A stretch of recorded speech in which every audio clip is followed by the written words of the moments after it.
समस्त टीम को जिन्होंने यहाँ ये प्रोग्राम ऑर्गेनाइज किया सिर्फ इस पर्पज से कि हमारी जो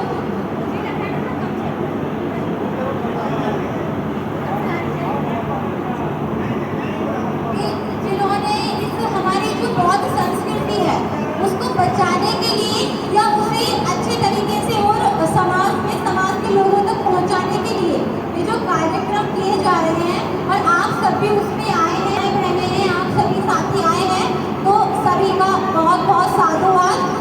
और मैं ये कहना चाहती हूँ, एक छोटी सी रिक्वेस्ट है, एक छोटी सी रिक्वेस्ट है आप सभी से भी कि आप नेक्स्ट टाइम जब भी आया करें तो आप अपने घर की महिलाओं को कोशिश करें कि जरूर लाया करें, क्योंकि आप यहाँ पर आएंगे, यहाँ पर अपने जो संस्कार है उनको जानेंगे, बाबा साहब के बारे में जानेंगे, बुद्ध के बारे में जानेंगे। और लेकिन घर में जाएंगे तो क्या पता चलेगा कि जो हमारी जो घर की महिलाएं हैं वो कहीं और जा रही हैं। वहाँ पे उनको दूसरा बच्चा बताते हैं कि फलाना दिन को फलाना कलर के कपड़े पहन के, फलाना कलर के जूते, फलाना कलर की जो टाई है अपने पति को पहनानी है, उससे तुम्हारा भला होगा।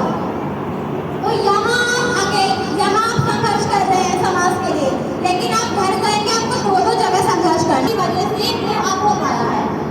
तो आप सभी को बुद्ध पूर्णिमा की हार्दिक मंगलकामनाएं। आप सभी जानते ही होंगे कि जो बुद्ध पूर्णिमा होती है वो हम 3 रीजन से मनाते हैं। पहला कि इस दिन बुद्ध का जन्म हुआ था, और दूसरा कि बुद्ध को ज्ञान प्राप्त हुआ था, और तीसरा कि बुद्ध का महापरिनिर्वाण दिवस भी इसी दिन हुआ था।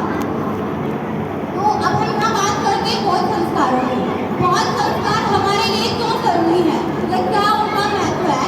अगर हम इस तरीके के प्रोग्राम में आएंगे तो हमें जो हमारा जो धर्म है ना उसको हमें बहुत बारीकी से देखने को और समझने का मौका मिलेगा।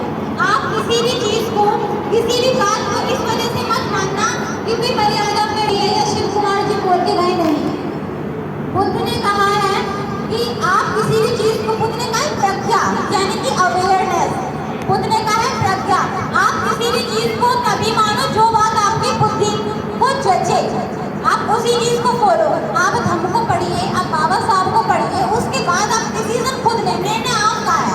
हम यहाँ आएंगे, आपको 2 अच्छी बातें बताएंगे, चले जाएंगे, लेकिन इम्प्लीमेंटेशन करना आपका काम है कि क्या आप उसमें से अपने घर की महिलाओं को और बच्चों को दे पाते हैं।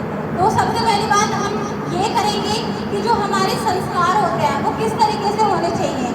टाइम कम है, मैं बहुत छोटे शब्दों में अपनी बातें रखूँगी कि हमें पता होना चाहिए कि अगर हम बौद्ध हैं तो हमें पता होना चाहिए कि हम अपने का जो नाम रखते हैं ना, आपने हिंदू संस्कार में कुछ भी संभव नहीं है। अगर मैं बात करूँ हमारे समाज की, तो हमारे समाज में जो महिलाओं की संख्या है वो लगभग 50% है, लेकिन मैं उसमें अगर महिलाओं की भागीदारी की बात करूँ तो बिल्कुल 1% या यूँ कहूँ कि ना के बराबर है। तो ये हमको, आप लोगों को सबको समझना पड़ेगा, इन कार्यक्रम का हिस्सा बनना पड़ेगा। ये जो हमारी जो विरासत है ना, जो बौद्ध विरासत है, वो हम लोगों को आगे बढ़ानी है, उसका हमें ध्यान रखना है। और इसलिए आप भी छोटी बातों का ध्यान रखें, अपने संस्कारों का, है ना, क्या चीज़ें करनी है, क्या फॉलो करना है, क्या फॉलो नहीं करना है। आप हमारे घर की महिलाएं क्या करनी है, ज़्यादातर समाज की यही बातें हैं कि अगर जागरण होगा या कुछ भी मंदिर जाना होगा, जागरण होगा या कोई भी फंक्शन होगा, तो वो सुबह जल्दी काम खत्म करके और वहाँ पर चली जाती है। लेकिन जब उनसे कहा जाता है कि बाबा साहब का प्रोग्राम है और वहाँ पर आपको कुछ अच्छी बातें बताई जाएंगी, तो वहाँ पर हमारी महिलाएं नहीं आएंगी। इसमें मैं पुरुषों से भी आग्रह करती हूँ कि आप अपने घर की महिलाओं को भी समझें, उन्हें सपोर्ट करें, ताकि वो भी आपके कंधे से कंधा मिला करके समाज में काम करें।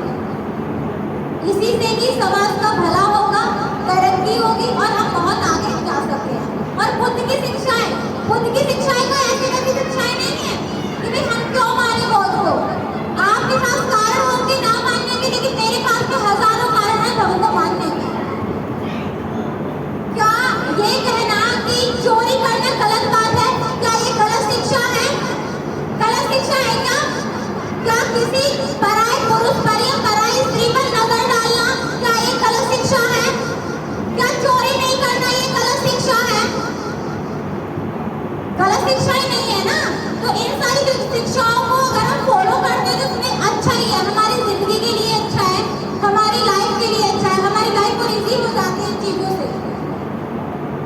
की शिक्षाएं ऐसी वैसी शिक्षाएं नहीं है। हम जो ये पंचशील पढ़ते हैं ना,